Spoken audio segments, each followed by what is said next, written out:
Bonjour, docteur Denis Mukwege. Vous êtes connu dans le monde entier depuis le film de Thierry Michel. Vous êtes connu comme l'homme qui répare les femmes violées dans votre pays, en RDC, République démocratique du Congo.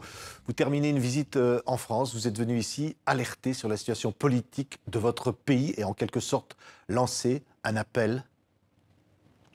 En effet, j'étais invité au Forum positif par M. Jacques Attali et nous avions beaucoup apprécié cet échange au niveau du forum.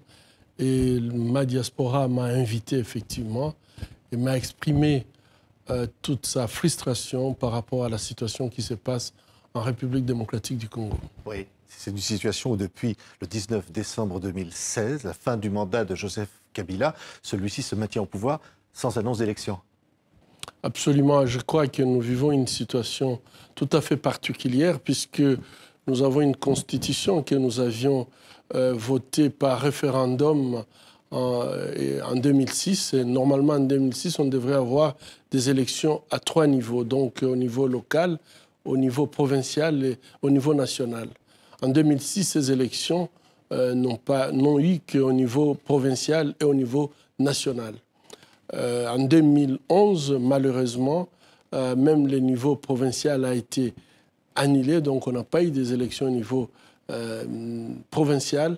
Et en 2016, il n'y a pas eu d'élections au niveau national. Et donc, vous voyez que c'est une évolution qui date de 10 ans, malheureusement, qui nous conduit dans une situation tout simplement de dictature. Oui.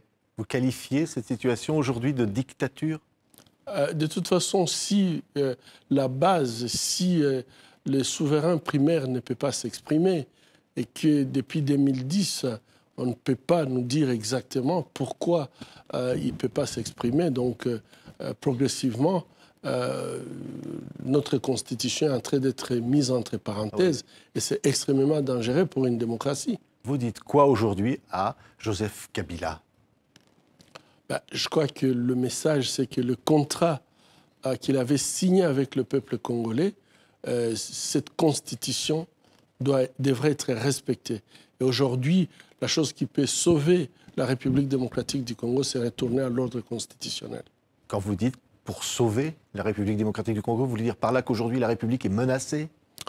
Elle est menacée puisque à partir du moment où nous sommes dans une situation où la Constitution n'est pas respectée, toutes les institutions qui aujourd'hui gèrent la République démocratique du Congo sont illégales. Il y a des conflits qui étaient à l'Est mais qui sont en train de se déplacer vers l'Ouest. Nous sommes très inquiets d'une crise humanitaire grave qui peut survenir en République démocratique du Congo. Et je crois que la prévention serait quand même de pouvoir remettre les choses en ordre et commencer par l'ordre constitutionnel. Oui. Vous dites, si Joseph Kabila ne quitte pas le pouvoir, c'est le chaos qui menace votre pays ? Mais le chaos est déjà là. Je crois que lorsque nous sommes le pays qui compte le plus grand nombre de réfugiés, il ne faut pas chercher les mots. Il faut pas chercher les mots. Le chaos est déjà là, puisque aujourd'hui, nous sommes parmi les pays les plus pauvres de la planète, alors que nous avons des ressources qui pouvaient nous permettre d'être parmi les nations les plus riches. Et aujourd'hui, quand vous voyez la vie de notre population dans les grandes villes, à Kinshasa et dans d'autres provinces, c'est chaotique. Il faut absolument se rendre à l'évidence que la situation de la population congolaise va très très mal. Oui. Et la seule façon, c'est avoir des dirigeants que le peuple peut se choisir et créer une certaine redevabilité. Oui. Puisque, monsieur le journaliste, ça aussi c'est un grand problème lorsque on est dirigé par des institutions qui sont illégales, qui n'ont pas de comptes à rendre. Le résultat, c'est qu'ils gèrent le pays dans une façon tout à fait comme si c'était un État patrimonial, donc qui appartient à un petit groupe et qui utilise les ressources du pays à leur gré. Et ça, c'est-à-dire que vous dites qu'ils détournent ces ressources, comme l'ont dit 2 ONG, de corruption. Le chef de l'État serait coupable de cette corruption ? Pouvez-vous vous imaginer un pays de 80 millions d'habitants avec un budget de 4 milliards ? Qu'est-ce qu'on peut faire avec 4 milliards pour 80 millions d'habitants ? est-ce qu'il n'y a pas moyen de maximiser les ressources? Est-ce que ce sont les ressources qui manquent? Et je pense que dans cette situation-là, il va de soi que la population est dans une situation critique. Dans les 6 mois passés, les fonctionnaires ont perdu jusqu'à 40% de leur pouvoir d'achat. Oui, M. Mukwege, qu'est-ce qui ferait que Joseph Kabila pourrait quitter le pouvoir, provoquer des élections, ce qu'il ne semble pas décidé à faire? Qu'est-ce qui pourrait le contraindre à ça? Mais respecter le contrat. Je crois que la Constitution, c'est un contrat qui est signé entre le peuple et les dirigeants. Et je crois qu'un homme d'État, c'est un homme qui respecte sa parole. Et respecter sa parole, c'est lorsqu'on arrive à la fin de son mandat de pouvoir tout simplement laisser le peuple se choisir d'autres dirigeants. Vous avez dit ça à Paris. Vous avez eu des interlocuteurs auprès de la communauté internationale, auprès des autorités françaises, pour leur donner ce message? Ce message est clair, nous essayons de le dire partout où nous passons, puisqu'il faut absolument éviter que le Congo retombe dans la situation où il s'est trouvé en 2000. Et je crois qu'aujourd'hui, c'est là où nous sommes.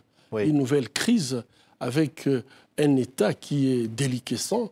C'est une crainte absolue que nous puissions entrer dans une crise humanitaire. Vous avez eu le sentiment, Dr Mukwege, que l'État français était de votre côté? Je crois que nous comptons beaucoup sur l'État français pour 2 raisons. D'abord, puisque nous sommes un pays francophone, d'ailleurs le plus grand pays francophone.